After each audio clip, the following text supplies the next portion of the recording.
Hello viewers, world cup games या अरू कुनै गेम्सहरू आफ्नो स्क्रिनमा एन्ड्रोइडमा कसरी लाइभ हेर्न सकिन्छ भनेर सोचिराख्नु भएको छ भने यो भिडियो चाहिँ तपाईहरुको लागि।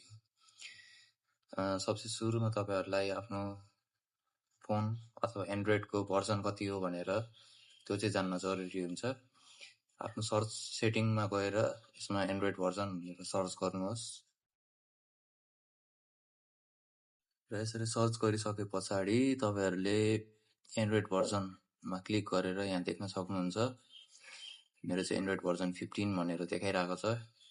यसलाई ट्याप गरेर पनि तपाईहरुले हेर्न सक्नुहुन्छ यसरी एन्ड्रोइड 15।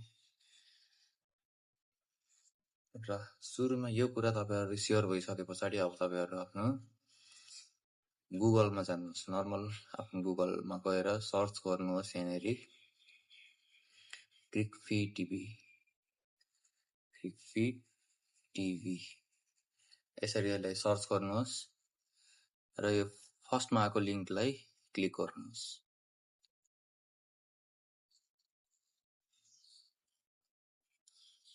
अब यहाँनेरि एडभर्टाइजहरु चाहिँ हुन्छ तर त्यसमा क्लिक गर्नुको सट्टा तल स्क्रोल गर्दै गर्दै आफ्नो एन्ड्रोइडको भर्जन चाहिँ कति हो त 6, 7, 8, 9, 10 जस्तै मेरो चाहिँ यहाँ 15 हो, त्यही भएर मैले एन्ड्रोइड 15 मा क्लिक गर्छु।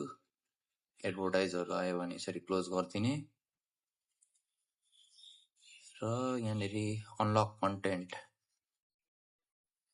यसमा क्लिक गर्नुहोस्।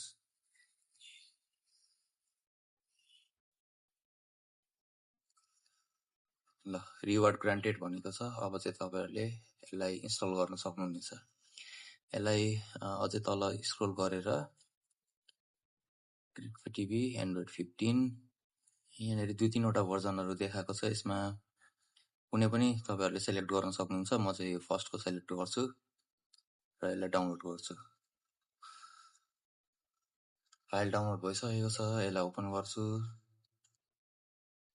अब do you want to install this app भनेर यसमा सोधेको छ।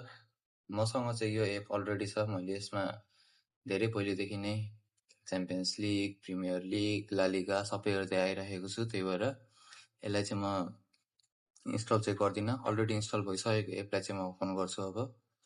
र यो एब्सोल्युटली फ्री पनि हो।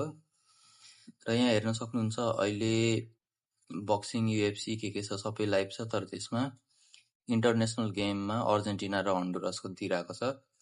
सिम्पली यसलाई एकपल्ट क्लिक गर्नुहोस् अर्जेन्टिना भर्सेस हन्डुरस र यहाँको मल्टिपल लिंक्सहरु मध्ये कुनै एउटालाई सिलेक्ट गर्नुहोस्। अब कपिराइट इस्युले म गेम चाहिँ देखाउन सक्दिन। एकपल्ट एडभर्टाइज आउँछ यसलाई ब्याक गर्नुहोस् एन्ड इन्जोय द गेम।